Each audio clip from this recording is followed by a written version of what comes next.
Happy Friday, y'all. Today on CityCast Las Vegas, I'm here with executive producer Layla Mohammed and creative producer Jacob Solis, and we're talking about a showdown between Metro and our court system over electronic monitoring, a showdown over Camels in Henderson, and a throwdown over whether Vegas deserves an NBA expansion team. It's Friday, March 20th. I'm Sonia Cho Swanson, and here's what Las Vegas is talking about.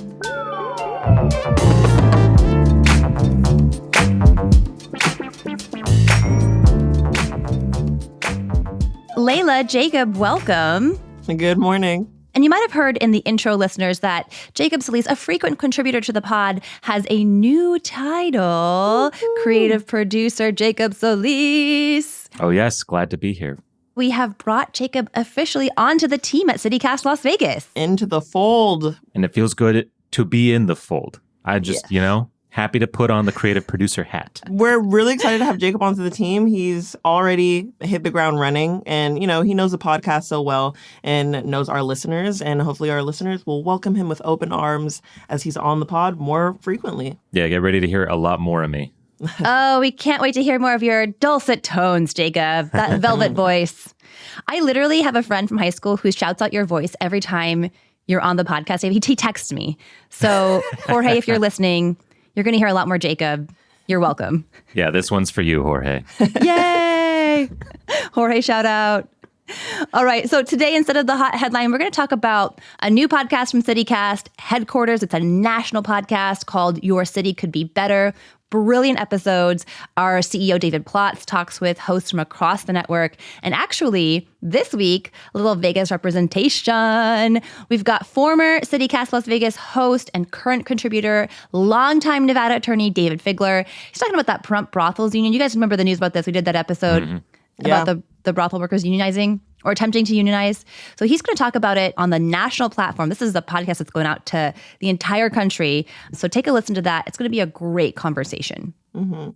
Okay, first up in the news, electronic monitoring is under some fierce debate. Jacob, what's going on there? Yeah, and this is an interesting one. So this I'm pulling from a story from the Las Vegas Review-Journal and Noble Brigham over there. Quote, in dispute over electronic monitoring releases, are police flouting court orders? So the gist here is that Metro runs an electronic release program. So when people post bail, Metro, puts the ankle monitor on them, and there's degrees of severity over how closely they're monitoring. Mm-hmm. Now, the conflict here is occasionally the court will say, okay, we're going to release someone on this electronic monitoring program. And now, in a couple of cases, Metro has said, no, we are not putting them in the electronic monitoring program. And the result is those people are being left in jail after a judge has ordered their release. Wow. And this is after they've already paid bail and everything too, or? So the question of bail is an interesting one. There's actually a case here in this story where a judge set bail at $25,000 for a guy who the judge wanted placed on this monitoring program. The guy posts bail but was held in custody allegedly because Metro said he didn't want to comply with the electronic monitoring program. The judge asks for his release again, and Metro still didn't release him. So this is really the crux of it, is whether or not Metro is allowed to just not comply with release orders if they think these suspects, because they're still suspects, they technically haven't been convicted, are a, quote, unreasonable threat to the public. Just quickly, too, this is only a couple of cases. There's lots of people who get released on electronic monitoring. Only a couple are at issue here. And the story notes, too, there are judges who, Metro will say, oh, we're not going to put that person in the release program.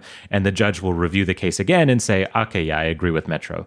So there's only a couple fringe cases where this has really gone up and up the courts. And now I believe is going to the Supreme Court over whether or not Metro is allowed to do this in the first place. The Nevada Supreme Court. Gotcha. That's right. Yeah, sorry. Yeah. Crucial distinction. But, I am kind of curious about electronic monitoring because it's not something I know very much about. I just see it in the movies. You get the people who are trying to, I guess, cheat the system by figuring out some way of keeping their monitor off and at home or something, right? But what are the pros and cons of electronic monitoring? I mean, does it actually do anything for public safety? Does it kind of give you a little zap when you're doing something bad? The zap being the cops know when you violated the terms of your release and then come and arrest you again, I suppose. Okay. It's not like a doggy collar or anything. I don't believe so, no. I think it's just say you're on house arrest and you leave the house and whatever officer's assigned to track you is all right, back to jail with you. And I think it's really, you know, if someone's a flight risk or there's, I guess, some concern that they would be at some risk of violating the conditions of their bail, not showing up for their court date once they're arraigned and what have you. So that kind of thing versus... So it's more of like a GPS tracker. It's kind of telling you about the location of somebody.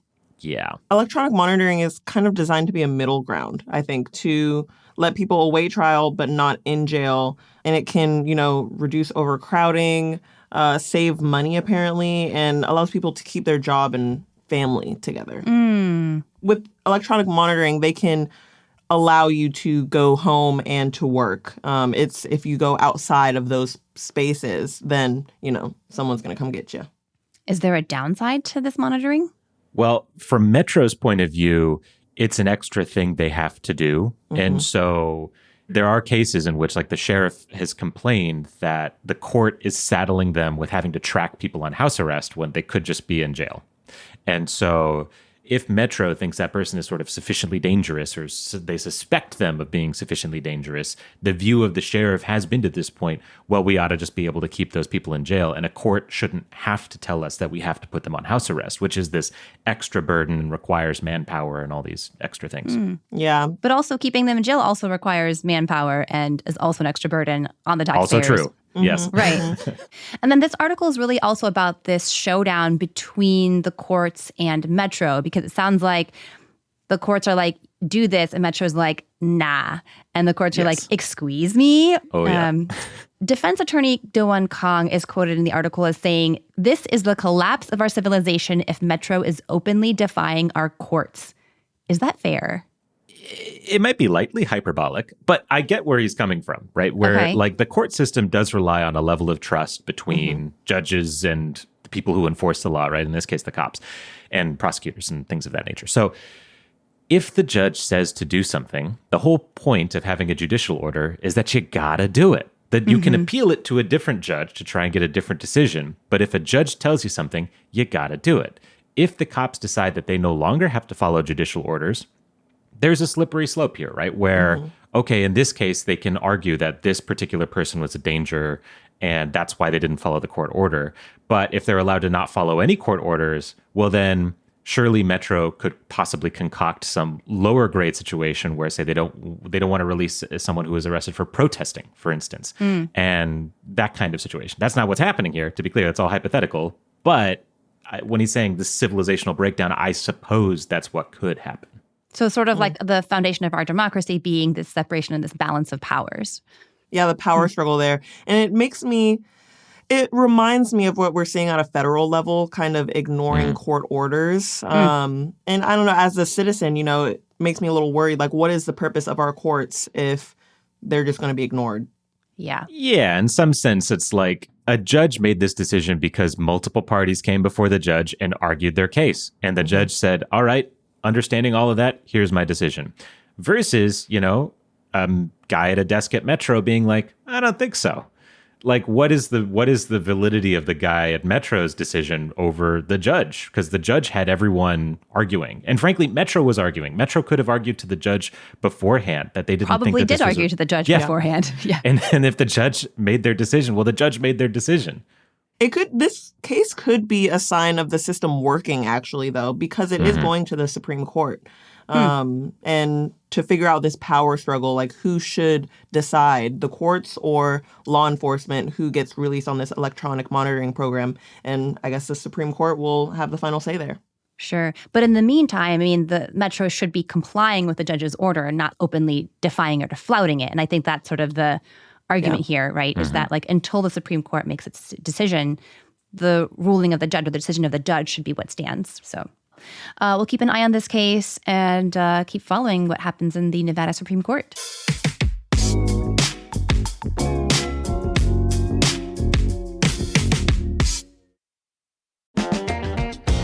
Roseman University's Neighborhood Health Series, or NHS, is a free monthly event with expert speakers on real conversations about health and well-being.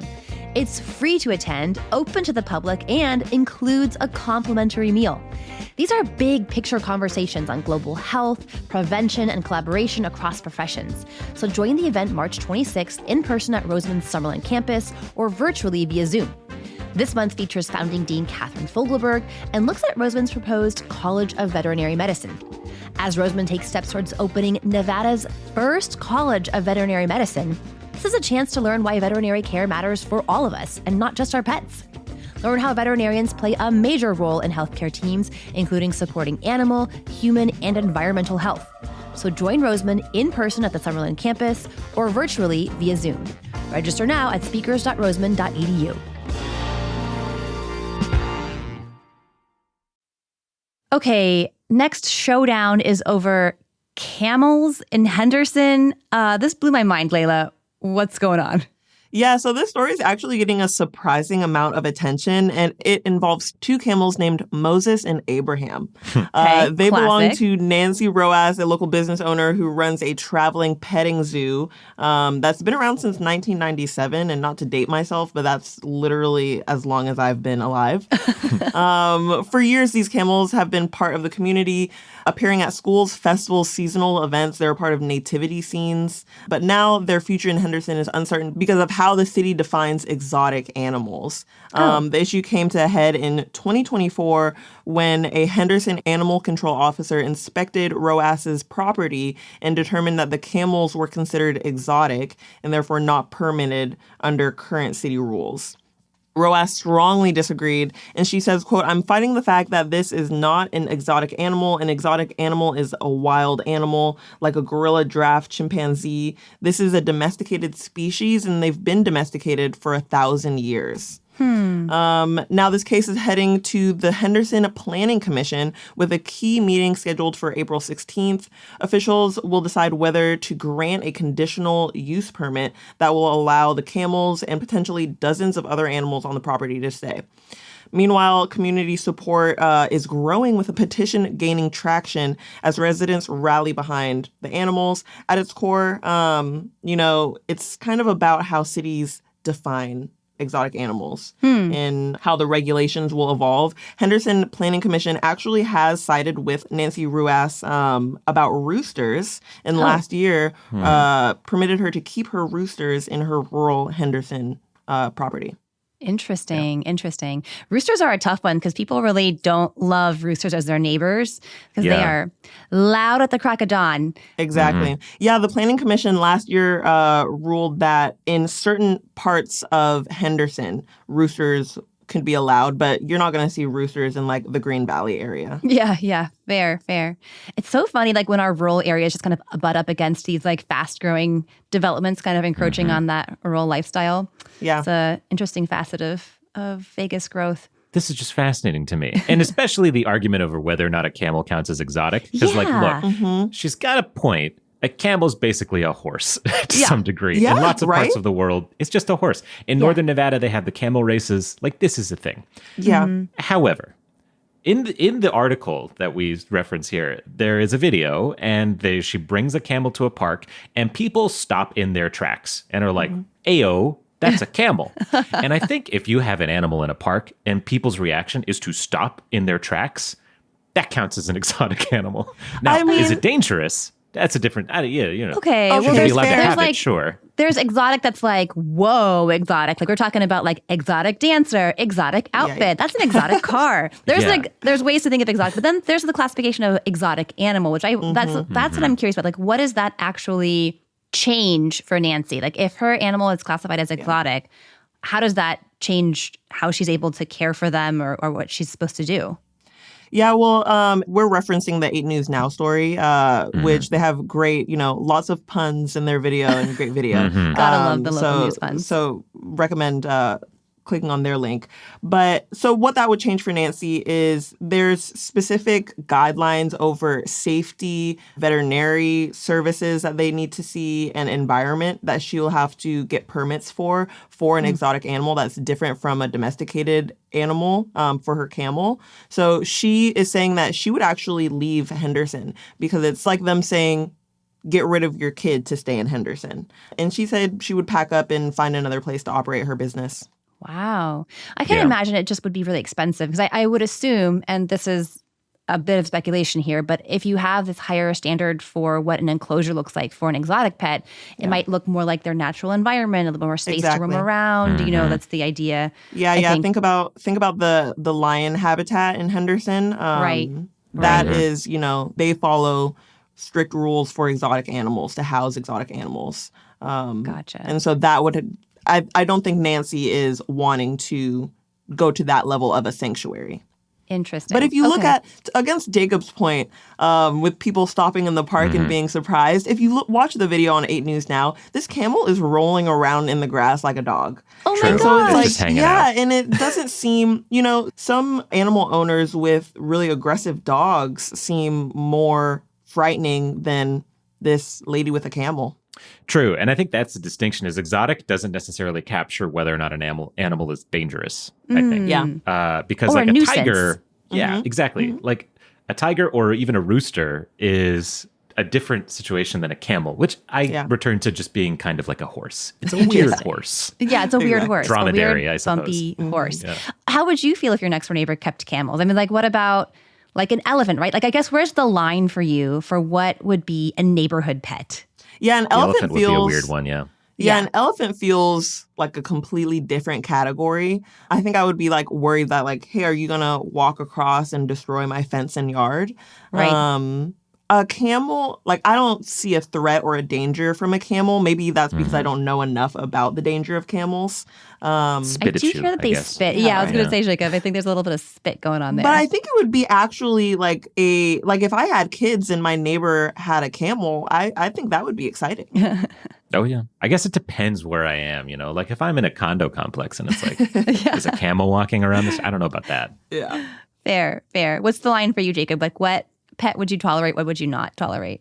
Camel's probably the line, if I'm going to be honest. Anything more crazy than a camel, I don't know about that. Elephant, absolutely. Like if an elephant's roaming around, what are we doing? Yeah. I feel like it's such an interesting gray area because I've said this in the podcast many times, but I feel like we are becoming a society where we actually have interspecies families. Like we're considering animals to be more and more akin to humans than we ever did before. And we're sort of seeing them as like members of our family. We're not owners of animals. We're like guardians of animals. And so I think the line for that tolerance is really shifting. And that's sort of the source of tension around all these issues, like around where you can bring your dog, whether you can bring your dog into a restaurant or a grocery store, or what should be tolerated in terms of behavior from these pets. So my feeling is it should be less about the species and more about the behavior, right? Like it should be about like smells. It should be about like noise. It should be about like danger and safety. So look, I mean, on that metric, like you said, Layla, there are some dogs that are loud, stinky as hell, and frankly quite dangerous. So maybe maybe it's more about the behavior than the actual animal species. Yeah, definitely. So you said that this woman, Nancy Ruas, has a zoo or a petting zoo, I guess, but we don't actually have a zoo. Does Vegas need a zoo? And I also wonder if it's possible to actually create one in the desert that's both humane and valuable to the community. Yeah, I think that's the important point is it possible to create a humane one here in the desert that serves the community? And is it, going to be another attraction, or is it going to be something that's educational and a resource for families and not just tourists? We had a zoo, the Las Vegas Zoo or the Southern Nevada Zoological Botanical Park from 1981 to 2013. I remember going to it. This. Yeah, I remember going to it as a kid. It was up in North Las Vegas. I remember going, and now as an adult looking back on it, I'm like, was that legal? Was that supposed to be here? It didn't seem like the best environment for animals. As a kid, I'm seeing exotic animals and the excitement is there. But I'm not remembering a lot of educational resources or opportunities there. And the Las Vegas Sun has a great article from last year by Grace DeRocha about Las Vegas residents championing the idea of a desert-friendly zoo. But she goes into the failed attempt of the zoological park and kind of the downfall. It had a staffing issue because a lot of the staff left because of violations and animal treatment. And they weren't agreeing with how the animals were being treated on the facility. I think in its long history from 1981 to 2013, during its final few years, even locals were seeing kind of the deteriorating state of the park. That's so sad. Yeah, the animals weren't being cared for correctly. So it rightly shut down. It was shut down, and it should have been. And so that makes me think, like, can our community withstand a zoo? Like, do we have the people here to open a humane one, or should we just go to Phoenix and San Diego and enjoy in their zoos? Yeah, I just feel like with a desert zoo, like desert species are like nocturnal by nature for obvious reasons. And so that's just a tough one, you know? If it's just burrowing during the day, like there's lots of cool desert animals. There's like lots of crazy cats or foxes or, you know, birds and snakes, but they all come out at night. Burrowing owls? Yeah. Yeah. And you can see a lot of those at Springs Preserve. You can see like the gray fox, I think. Jacob, night zoo. Oh my God, why don't we have a night zoo? I love love that. it. Night zoo. Night zoo. I would so be there for that. That would actually be amazing. We are a nocturnal city. For us, it would be nice to take a break from the heat and enjoy the night zoo. Okay, Jacob, business idea. Free for anyone out there who wants to take it. Just treat the animals humanely, please. Yes. Correct, The random fun fact, the botanical park was opened by a former homicide detective. Oh. So anybody could do it, but just do it humanely. Yeah. You just have to have a dream. Yeah.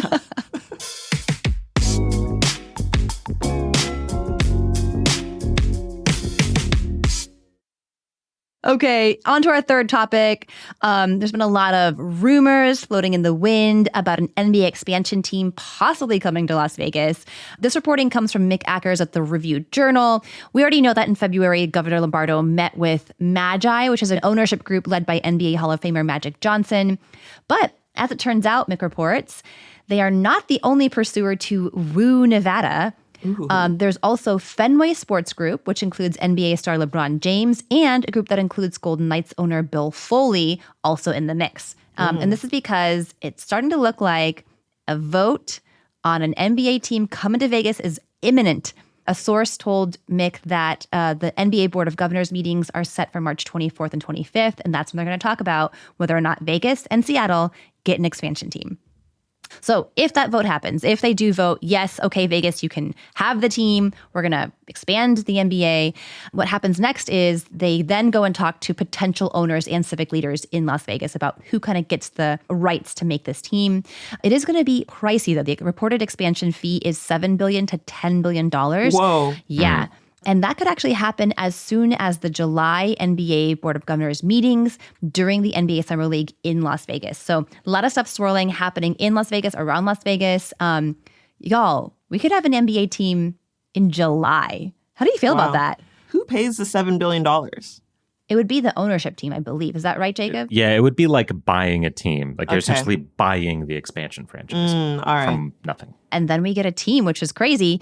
Do we need a new stadium here, or do y'all think there's another facility that we could use that we have already that could house an NBA team? Well, certainly plenty of NBA and NHL teams share stadiums already, certainly in like LA and New York already. So I believe that that's one of the reasons why Bill Foley's group is interested. They'd have to retrofit T-Mobile. It's not quite ready for an NBA team, but it does host basketball games from time to time.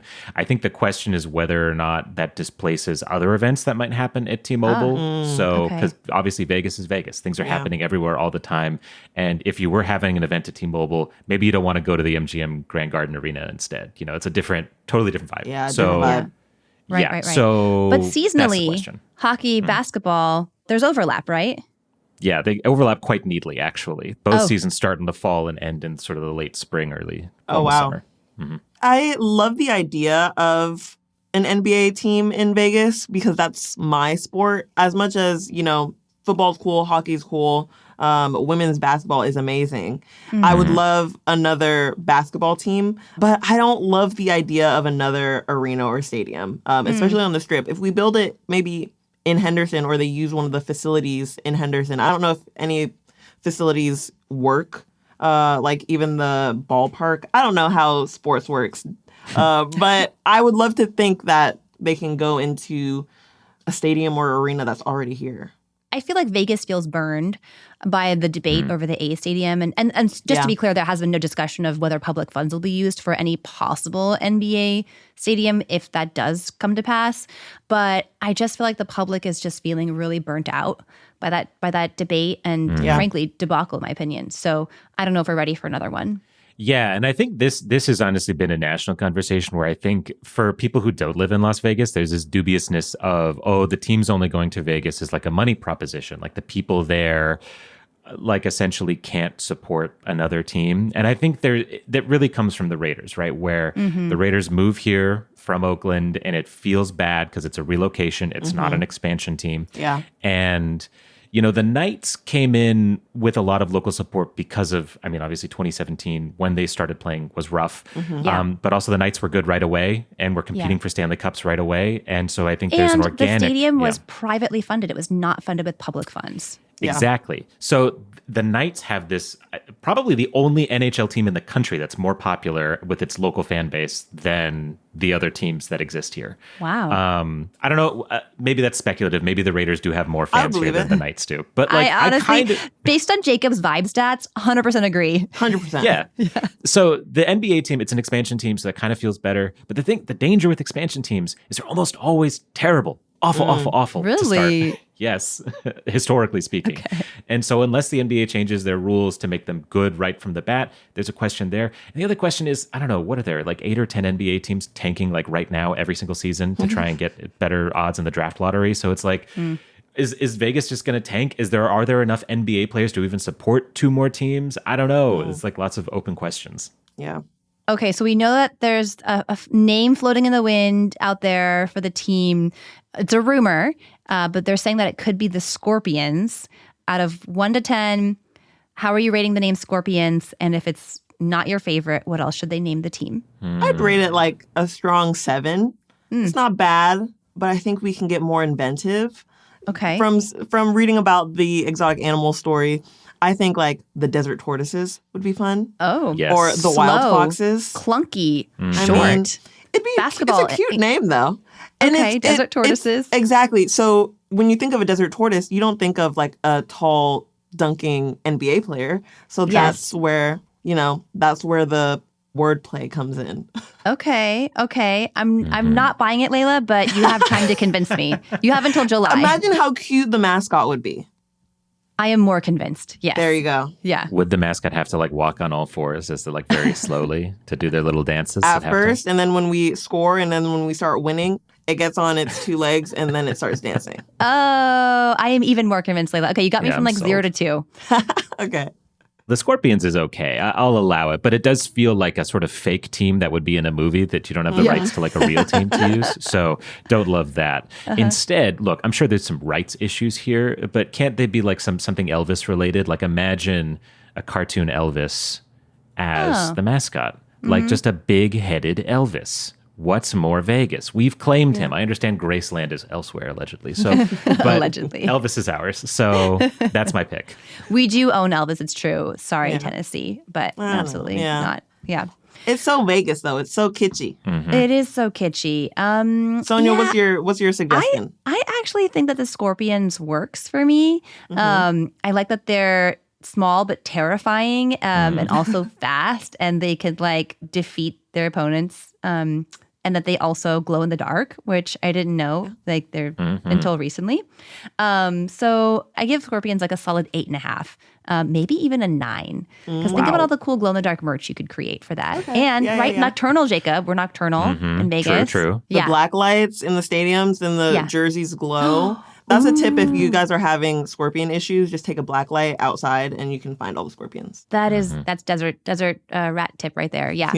But I guess in terms of other names, I mean, you could kind of go with like the lucky angle of it and just call us like the Las Vegas Luck. But you would have a really hard time designing a mascot for that. So I think I still prefer Scorpions out of all the names so far. I feel like the Aces, kind of have the monopoly on gambling-related That's true. iconography. Yeah. That's true. I feel bad if the NBA team stole it. Yeah. No, Anything, though, I'll say this. I love the Golden Knights. Out of that name, what a mess. I get that it's like it's relative to like the Golden Knights parachute. You don't like the Golden Knights? No, it doesn't. What does it have to do with Vegas? It's nothing to do with Vegas. It's because Bill Foley was honoring the Army Academy, I believe. They have a parachute team, and this was he wanted to call them the Black Knights, but the Army wouldn't let him, and so he switched to Golden Knights. But then that ended up being a parachute team. This is a long legal battle, but they are allowed to call them the Golden Knights now. But what is a Golden Knight? That means nothing to me. Oh, interesting. Yeah, that's not very Vegas relevant. But somehow it's just sort of stuck. I don't know. Yeah, VGK does roll off the tongue. VGK, So I'll give them that. Yeah, that works. Yeah. Well, we'll think of some alternatives for VGK. Could be the Vegas Gila something, I don't know. Monsters? The Gila Monsters. Well, that's the mascot, The Gila right? Monstars. Gila Monstars. Yeah. Now we're cooking. Space Jam. Yeah. Yeah. Okay. You know what? NBA, these ideas are all free. Take them and use them as you will. Just give a shout out to us. Yeah. Give us some tickets too. Exactly. Speaking of shout outs, we've got some neighbor shout outs from our CityCast Las Vegas neighbors. It's our membership program. If you become a CityCast Las Vegas neighbor, you get so many amazing perks. But one of my favorites is that you get to shout out your favorite local biz or organization, and we shout them out for you on the podcast and the newsletter. So Layla, who's got the shout out this week? Yeah, this week we have Michaela C. shouting out Afterlife Tea and Boba on Spring Mountain. Delicious drinks, awesome service, and a business that gives back to the community regularly. What's not to love? Yep, love a boba place. Love that. Mm-hmm. Thank you, Michaela C. Can't wait to visit. All right, so if you would like to also get your own shout out, head over to membership.citycast.fm, become a neighbor, join us today. Well, Jacob, Layla, thanks so much for joining us on the Friday News Roundup. And Jacob, welcome to your first FNR as an official CityCast team member. Thank you. Thank you. Thanks, Sonia.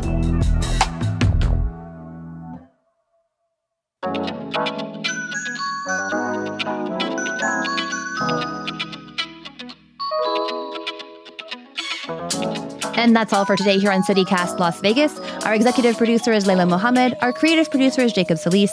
Our roving producer is Jason Patton. And our newsletter editor is Rob Katchel-Reese. I'm Sonia Cho Swanson, and my boba order is 25% sweet oolong.